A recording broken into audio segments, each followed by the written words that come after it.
تخيل تصحى الصبح تلاقي مؤسستين من اكبر مؤسسات كرة القدم في العالم قواعد بيانات متسربة على النت بالكامل. ده اللي حصل في يوم 7 يوليو اللي فات، لان السوشيال ميديا كلها اتقلبت خاصة في مصر، لان في هاكر مصري سمى نفسه حسام حسن قدر يخترق قاعدة الاتحاد الارجنتيني ونزل فيها باسورداتهم وحاجات كتير جدا نتكلم عنها جوه الفيديو. فكلنا كمصريين واي حد بيكره الاتحاد الارجنتيني بعد اللي حصل في الماتش يعني احتفلنا بالانتصار السيبراني ده. بس الفرحة ما كملتش 20 يوم، لأن في يوم 26 يوليو اللي بعده على طول الكابوس الحقيقي بالنسبة للاتحاد المصري بدأ، لأن في تسريبة 10 جيجا بايت من بيانات الاتحاد المصري فيها 350 ألف لاعب، عقود، بطاقات، شهادات ميلاد، حرفيا كل ده بقى عم شاع. فإزاي ده حصل ومنين هاكر ريف سكاي؟ حضر كوباية قهوتك وركز معايا في الفيديو إن شاء الله عشان هنتكلم عن ده كله جوه الفيديو. ركنيه القصيره، كره العاليه، فرصه تسجيل، الهدف الاول، الهدف الاول، يا ياسر، يا ياسر، يا ياسر، يسجل يسجل. البداية كانت على واحد من منتديات دارك ويب والهاكرز، يوزر سمى نفسه حسام حسن، يوزر لسه معمول جديد يعني، وليكن انه اتعمل امبارح ونزل بوست النهارده بيقول لك فيه انه بيبيع قاعدة بيانات الاتحاد الارجنتيني او الاي اف اي، مش كلها، نزل منها جزء كبير يعني، نزل منها سامبل كمان. قال لك ان التسريب بيضم ايميلات، باسوردات متشفره، هاشد باسوردز يعني ارقام تليفونات واي بيز. فالهاكر ما اكتفاش بكده، لا هو قال لك ايه بقى، انا طب للاتحاد المصري او طب لمصر يعني بما انه بيدعي انه من مصر واسمه حسام حسن، وقال جمله كده ايه او رساله سابها للتاريخ زي ما بيقولوا. قال لك انه حسام حسن ده isn't a person but a nation، يعني حسام حسن مش مجرد شخص، لا ده بيمثل الامه المصريه كامله. وحط صوره العميد وهو رافع علم فلسطين، ربنا يوفق بعد الحركه ديت يعني ويعينه على زوجاته والمشاكل اللي بيحصل ما بينهم. الضربه دي خلت عامه نشكل انظمه الحمايه في الارجنتين في الارض، والجمهور المصري احتفل بيها جدا. وراح بالقدم اليمنى، يا ولد عليك، عليك عيني برد عليك، عيني برد عليك يا هيثم، عيني برد عليك يا هيثم. لكن طيب جميل، ممكن اي حد يخش على الموقع يعمل بوست ويقول لك انا هكرت الاتحاد الارجنتيني، ويكتب نفس الكلام ويحط صورة حسام حسن برضه وهو رافع علم فلسطين. طب ماشي، ماذا بعد يعني؟ هقول لك ان التسريب حقيقي وان الاتحاد الارجنتيني اكد ان التسريب ده حقيقي فعلا، والدليل على كده ان في بعض الايميلات اتبعتت للصحفيين من اكونتات مهمه من الاتحاد الارجنتيني زي رئيس الاتحاد الارجنتيني والنائب بتاعه، بتقول ان الماتش بتاع مصر كسبوه بالتحكيم زي باقي ماتشات كاس العالم ده وماتشات كاس العالم اللي فات كمان. فالاتحاد الارجنتيني عشان يبعد عن المهزله دي شويه، خاصه انه كان لسه فيه شويه في كاس العالم، قال لك اتجاهلوا اي ايميل مش مظبوط يجي من عندنا لغايه دلوقتي لغايه ما نعمل تحقيق شامل. وقال لك ان في مجموعه من الهاكرز المصريين يعني زي ما حكينا هم اللي اخترقونا والكلام ده كله، ومن ساعتها ما نزلوش اي تصريح تاني. ميسي سقط كرة عالية خطرة، وروميرو يسجل هنا من الكرة في واحدة من الغفلات القليلة في اللقطة اللي فاتت، غفلة من لحد هنا القصة حلوة، القصة جميلة، كان نفسي تنتهي على كده صراحة وما يبقاش فيه تبعيات على مصر زي كل مرة بنخش فيها في حرب سيبراني عامة. ولكن كالعادة يعني يوم 26 يوليو الطاولة اتقلبت على المصريين أو على الاتحاد المصري بشكل عام، إن في يوزر تاني أو هاكر تاني يعني سمى نفسه ريف سكاي ظهر على نفس المنتدى. ولكن المرة دي إحنا اللي كنا الهدف. أيوة، الاتحاد المصري لكرة القدم هو اللي كان الهدف. التسريب ما كانش مجرد ايميلات او هاشد باسورد زي اللي كان موجود في الاتحاد الارجنتيني، لا احنا بنتكلم على حوالي 10 جيجا او بالظبط 9.6 جيجا بايتس من الداتا، فيها حوالي 350 الف لاعب مصري، سواء كان محترف في الدرجه الثانيه، سواء كان مغترب او بره او جوه مصر، اللي هو محترف يعني بره مصر او جوه مصر، وفيها حاجات كتير. لان الهاكر سرب حرفيا كل حاجه موجوده تقريبا، سرب الداتا بيز سكيم كامله، لان فيها ايه يا معلم؟ فيها صور شخصيه، فيها كارنيهات الاتحاد، فيها بطاقات الرقم القومي، فيها نماذج التجنيد، فيها عقود اللعيبه وحتى شهادات الميلاد وشهادات التخرج بتاعتهم كمان لو موجوده. فلو بصينا على الكود والهيدرز اللي متسربه ديت هنلاقي ان في كوارث زي الديسيبلين، زي الباسبور نمبر، زي الناشوناليتي اي دي، يعني الهيكل الكامل لقاعده البيانات او زي ما بيقولوا عليها الداتابيز سكيم اتسحبت بالكامل. لحظات صعبة. مرة تانية عرضية خطرة جدا، كوريان، يا ساتر، ميسي يسجل التعادل في الدقيقة 83. طيب انا عارف ان انا كروتكم صراحه في الكلام اللي فات دوت، فتعالى بقى ايه نتكلم عن ايه اللي جوه بيانات الاتحاد المصري اللي اتسربت دي، لان في سامبل دسمه هنا، في حوالي 2 جيجا بايت من سامبل دي نازله كده ببلاش، وانا بحب السامبلز اللي ببلاش صراحه. فتعالى نتفحصها مع بعض. اول حاجه ان التسريب كاملا زي ما قلت 10 جيجا بايت، نزل منهم سامبل جيجا ونص ل 2 جيجا تقريبا، يعني عشر التسريب كام تقريبا يعني. فيها ملفين سي اس في، فيها ملف مضغوط تاني بحجم جيجا ونص لوحده اسمه بلايرز دوكيومنتس. تعال نبص على الملفين بتوع السي اس في. لما نيجي نبص على الملفات اللي نزلت سامبل ديت منهم الاثنين السي اس في اللي احنا قلنا نبص عليهم، هنلاقيهم متقسمين لملفين، والهاكرز مش هو اللي مقسمهم يعني، او جايبهم من الاتحاد المصري هكذا، وهم سامبل نورمال بلاير وسامبل فيموس بلاير. هتقول لي يعني اقول لك ان الاتحاد المصري بيقسم على حسب هو لعيب مشهور ولا لا، ولكن ما عنديش مشكله في ده يعني. اي حاجه تسهل عليهم شغلهم. ولكن تعال نبص بصه على النورمال بلاي يا عم. فتعال نبص على التي اس في من جوه عامل ازاي. هنلاقي اول حاجه ان في شويه كام كده احنا مش مهتمين بيه. هنلاقي ان هو مكان ولادته موجود زي القليوبيه في القاهره، القليوبيه كفر الشيخ وغيرهم كمان. هنلاقي ان في شويه عواميد فاضيه، ممكن يكون الهاكر هو اللي شايلهم، مش عارف، ممكن يكون الهاكر هو اللي شايلهم فعلا. هنلاقي الملف العقد بتاعه، وعندنا مثلا اول واحد اللي هو احمد محمد سعد سنة 2005 متسجل باسمه كويس، وقال لك ايه دوت بي دي اف كمان. في واحد بعده اسمه كريم عيد محمد، الملف بتاعه متسجل باسم 1 دوت بي دي اف، مش فاهم ايه الفكرة. اللي بعده يا عم اسمه عبد الهادي رشاد قاسم، اسمه اسم الملف بتاعه كام سكانر 19/10/2022. يعني ما شاء الله، يعني ما تسجلوا احسن من كده شويه يا رجاله. سجلوه ياسين هيثم زي اللي بعده، حتى اي حاجه، انا ما تسيبوش كام سكانر كده. ما عنديش مشكلة في ده، احنا نتكلم عن ده يعني فيما بعد ان شاء الله. فتعال نكمل ايه اللي موجود عندك. فول نيم الاولاني مثلا اسمه احمد محمد سعد محمود. والدته اسمها حاجات كده غريبة كتير. عيد ميلاده امتى، عيد ميلاده، كل الكلام ده موجود. في حاجه اسمها هنا اهوت البيرسون سيريال، تقريبا دي حاجه جوه الاتحاد ذات نفسها، تقسيمه دي ذات نفسه. لو كملنا كمان هنلاقي النيشن اي دي، الناشوناليتي قصدي، هو جنسيته ايه مصري. وهنلاقي ان اي دي او الناشوناليتي اي دي، الا وهو الرقم القومي بتاعه زي ما باين عندنا كده. انا هعمل عليه بلور طبعا، مش هقدر اظهر الرقم القومي. هنلاقي شويه حاجات تانية. هنلاقي الفريق اللي كان فيه اللي هو فريق الحضارات راح لفريق الدقي. هنلاقي اكواد تانية خاصه بالتنظيم الداخلي. هنلاقي شويه حاجات يعني نوتس مثلا ان احمد محمد كان اخر قيد ليه كان في نادي الدقي موسم 2020 2021 2022. الحاله دلوقتي ان هو غير مقيد.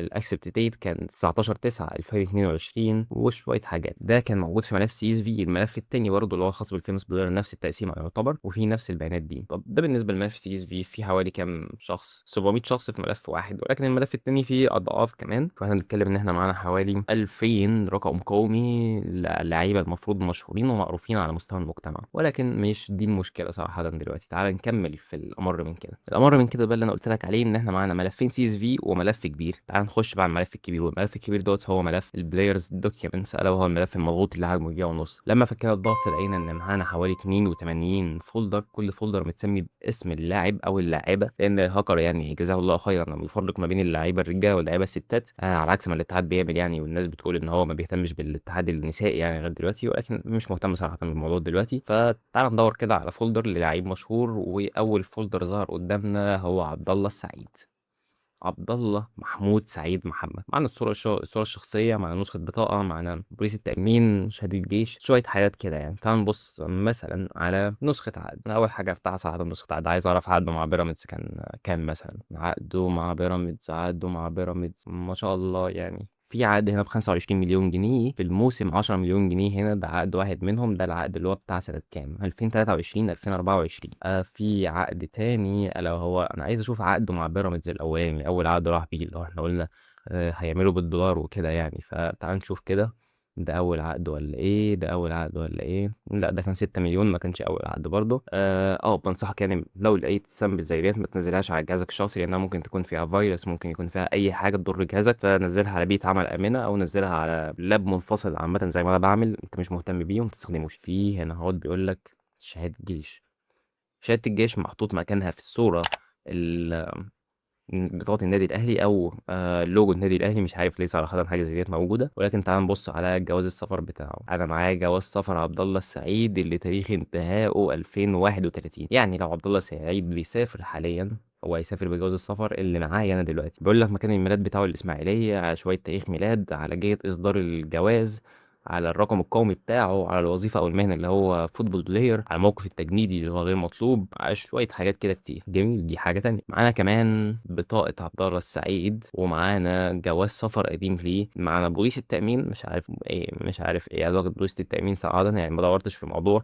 ولكن معانا بوليس التأمين اللي فيها شوية حاجات كده برضو ممكن تكون مفيدة شوية لو جينا نقدم بيها أو نعمل بيها سوشيال انجينيرنج وفيشنج يعني. معانا استمارة القيد بتاعته يعني كأنه لاعب يعني في الدوري المصري. معانا استمرار قيد موسم 2023 2024، معانا شوية حاجات تانية مختلفة وهكذا. ده كله موجود في فولدر لاعب واحد بس، اللي هو فولدر عبد الله السعيد. تخيل بقى اننا لو تفحصنا اكتر وبصينا على فولدرات تانية ناس اكتر، هنلاقي بلاوي اكتر بكتير جدا من شهادات التخرج، من حاجات انا شفتها مش هقدر حتى اذكرها عندي على الشاشة. في فساد كتير جدا جوه. تخيل ان هو مثلا شهادة التجنيد هنا متبدلة بلوجو النادي الاهلي، مش عارف ايه الفكرة. على عكس ان انا لو بصيت على فولدرات ناس تانية هلاقي ان هو عادي شهادة التجنيد بتاعتهم موجودة. فاشمعنى عبد الله السعيد تمشي له بانه مش موجود ليه شهادة التجنيد بتاعته؟ مش عارف صراحة، ولكن ما جاتش عليه يعني صراحة. دعم، شوف لو طاروا انتظر امامنا الدعم، يلعب العرضيه خطرات، الارجنتين يسجل امامنا انزو فرنانديز، هجمه مرتده مصريه. بصفات مناسبة بقى مش مهتم بالكورة قد كده، لا أنا مهتم بالتحليل التقني، مهتم بالسايبر سيكيورتي بشكل عام. خليني أقول لك إن اللي حصل ده بيعكس غياب تام لأبسط قواعد أمن المعلومات أو الداتا برايفسي. يعني التسريب بالحجم ده بيطرح شوية أسئلة كده المفروض كنا نسأل نفسنا قبل ما نشوف أصلا إيه اللي جوه الداتا. زي إن هو فين الفاير وول بتاع الموقع، ازاي ما حدش لاحظ عمليه داتا اكسفلتريشن او استخراج بيانات بحجم 10 جيجا. فالخطر الحقيقي مش في الكوره خالص، لا يا عم، ما اللي كسب كسب واللي خسر خسر، خلاص ما كانش ماتش كوره. ولكن الخطر ان البيانات الحساسه زي الارقام القوميه وجوازات السفر وشهادات التخرج وغيرها كتير ممكن تستخدم في عمليات هندسه اجتماعيه او سوشيال انجينيرنج فيشنج، ممكن تستخدم في انتحارات شخصيه، ممكن تستخدم في عمليات ماليه باسامي اللعيبه ديت هتوديهم في داهيه حرفيا. الهدف الثاني، لكن هيثم حسن، كلمني عن هيثم حسن. لسه الحكم بيدرس الحاله وهيعلن. تعالى بقى ايه نبص ازاي الهاكرز بيفكرون بشكل عام علشان يقدروا اصلا يوصلوا من الثغرة، ازاي بيعدوا من خطوات تسجيل الدخول مثلا ويوصلوا من البيانات دي كلها ويعملوا داتا اكسفلتريشن بالحجم الكبير اللي حصل للاتحاد المصري زي ال10 جيجا دي مثلا. فتعالى الاول نبص ازاي الهاكر بيفكر فعلا. هو الهاكر مجرد شخص عنده معرفة كويسة بالبرمجة مثلا، فالمعرفة دي بيستغلها ان هو بيكون ايه عارف خطوات مثلا العملية اللي هو عايز يعملها. وليكن عملية تسجيل الدخول بتمر بكذا خطوة، أو عملية السيرش مثلا بتمر بكذا خطوة. إن هو بياخد وليكن عملية البحث مثلا إن هو بيدور على حاجة. فتعال ناخد العملية ديت إيه كمثال معانا. فهو لو بيدور على حاجة هيقوم جاي ببساطة في تكست فيلد أو مكان يعني يكتب فيه النص بتاعه، هيقوم كاتب فيه النص اللي هو عايز يدور عليه. النص اللي هو عايز يدور عليه دوت وليكن إن هو فيه كود معين، هياخده يديه للداتابيز أو قاعدة البيانات بتاعة الموقع أو مجموعة البوستات يعني موجودة في الموقع مهما كان إيه هي يعني. والداتابيز ديت تقوم رايحة مدورة عن اللي موجود. تقول لي يعني ايه رايحة مدورة عن اللي موجود؟ يعني وليكن ان هو ده حرف التي مثلا، فهي تدور عن كل حرف تي موجود. فاستغل كام، فقصدي موجود كام خطوة هنا مثلا، وليكن ان معايا 3 خطوات. فال3 خطوات دول يقدر يستغل اي واحدة فيهم ان هو يعمل بيها اي حاجة مختلفة. وليكن ان هو هيفكر ازاي يعدي الخطوة التانية ديت عشان يروح على طول للداتابيز يقدر ياخد منها كل حاجة، مش ياخد بس الحاجة اللي هو بيقدر يعمل عليها سيرش. يعني مثلا يقوم رايح للداتابيز اللي انا عايز كل حاجة عندك اخدها انا عشان ايه اي حاجة، اي سبب، زي ما حصل مثلا مع الاتحاد المصري داتا اكسفلتريشن اللي حصل. فعلشان اصلا الهاكر يقدر يوصل اللي هو عايزه ده، المفروض يكون عارف خطوات العمليه اللي هو عايز يستهدفها. فتعال نبص ازاي عمليه تسجيل الدخول بتحصل في الموقع مثلا. وليكن ان موظف الامن دوت هو التكست فيلد اللي انا قلت عليها هو مكان كتابه النصوص عشان يكتب فيه اليوزر نيم والباسورد بتاعه. الخزنه ديت هي داتابيز او قاعده البيانات اللي بنسجل فيها اليوزر نيمز والباسورد، كل المعلومات الخاصه باليوزر ده. فتعال نبص كده خطوات تسجيل الدخول ببساطه. اول حاجه انت بتدي للموقع اليوزر نيم بتاعك، فاليوزر نيم بتاعك دوت هيقوم رايح معدي بالتكست فيلد رايح للداتابيز يقول لها هل انا موجود، هل اليوزر ده موجود يعني فعليا. فالداتابيز هترد ردين، يا يا لا. فتعال نبص. لو هيقوم مكمل عادي، ولو لا هيقول له يا باشا لا ارجع كده معلش، روح اعمل ساين اب بقى. انت مش موجود معانا اعمل ساين اب. فلو هو موجود بقى يطلب منه الباسورد بتاعه. ففي احتمالين تانيين ان هو يكون موجود وان هو ما يكونش موجود. لو موجود هيقوم يدخله على الموقع، لو مش موجود يا معلم هيقوم رايح مرجعه كده ببساطة يقول له شوف كلمة السر بتاعتك اللي انت نسيتها ديت، اعمل لها فورجيت باسورد او اعمل حساب جديد، اي حاجة يعني انت عايزها. فتعال نبص كده احنا معانا كام خطوة عشان يقدر يوصل للحساب بتاعه. ادي 1 2 3 وادي 4 ودخله 5. فاحنا معانا 5 خطوات عشان يقدر يعمل ساين ان بنجاح، هيقدر يخش للموقع بنجاح يعني.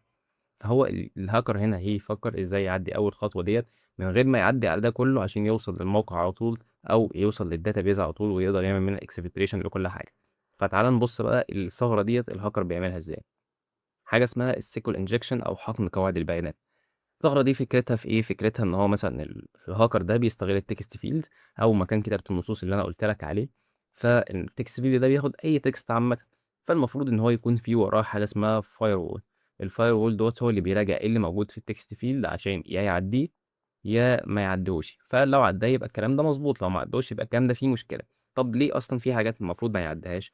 وليكن إن الtext field دوّة الهاكر كتب فيه أي كود برمجي خبيث أو malicious code زي ما بنقول عليه يعني، وقال للdatabase ادّيني كل حاجة عندك، فالمفروض الfirewall بيراجع ورا يشوف إيه الكود دوّة، الكود ده مضبوط، هل ده كلام يقدر يتكتب مثلًا في خانة بحث في user name في password، لو هو كلام مضبوط هيعدّيه، لو كلام مش مضبوط أو كود برمجي خبيث ما تعدّوش عشان هو كده هيوصل للdatabase بتاعتنا كلّها. فإيه اللي هيحصل بقى في حالة غياب الfirewall؟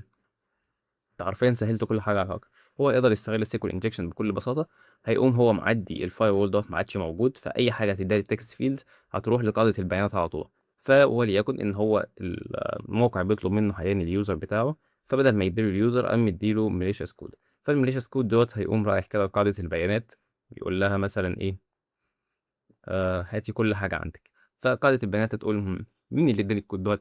الtext field أو موظف الأمن يا عم اللي موجود على الموقع بتاعها، الراجل ده موثوق، الراجل ده هو اللي بيدّيني كل حاجة في العادي، فتقوم رادة عليه ببساطة تقول له خُد يا باشا كل حاجة عندك، فده ببساطة فكرة الSQL injection أو فكرة أصلًا الثغرة اللي بتحصل في الموقع علشان الهاكر يقدر يستغلها. يعني الموضوع بسيط جدًا لو أنت فاهم إزاي الخطوات بتحصل، فالمفروض المبرمج أصلًا يكون هو كمان عنده نظرة من منظور الهاكر يعني أو نظرة critical كده للموضوع، اللي هو إيه الثغرات اللي ممكن حد يستغلها عندي في الموقع عشان يقفلها قبل ما تكون موجودة أصلًا. لو أنت مكبّر دماغك من ده كلّه والموقع مش كبير ممكن تحط firewall وخلاص، firewall هيمنع معظم الهجمات البسيطة اللي بتيجي من أي واحد مبتدئ أو أي واحد متوسط حتى.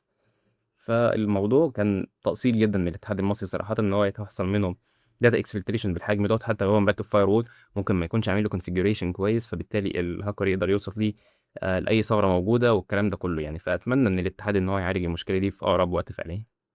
ففي النهاية وفي عالم أمن المعلومات عامةً ما فيش حاجة اسمها سيستم آمن بنسبة 100%، والضربة اللي ممكن تفرّحك النهارده أكيد هتتردد لك بكرة أضعاف لو أنظمتك هشة وفيها ثغرات كتير زي الاتحاد المصري بشكل عام. فتفتكر مين اللي ورا الاختراقين؟ مين اللي بدأ؟ عارفين مين اللي بدأ طبعًا المصريين هم اللي بدأوا بالاختراق دوّة، وكان اختراق لا يُذكر صراحةً بالنسبة للي حصل لنا بعدها. ومين اللي ورا الهاكر اللي حصل مين اللي ورا يعني اللي حصل للاتحاد المصري؟ مين اللي ورا الdata الكبيرة ديّة؟ وهل دي كانت صُدفة إن هو واحد استغل ثغرة هنا وثغرة هنا وخلاص، والّا الموضوع كان ليه علاقة بالماتش فعلًا، خاصةً تسريب الاتحاد المصري اللي ما حدش ذكر إنه ليه علاقة بالماتش أساسًا، فهل صُدفة أصلًا إنهم يحصلوا في 20 يوم بس؟ فكل واحد يشاركني برأيه في الكومنتات، ولو عجبكم التحليل أو الفيديو بشكل عام ما تنساش لايك، سبسكرايب، وشير للفيديو، وسلام.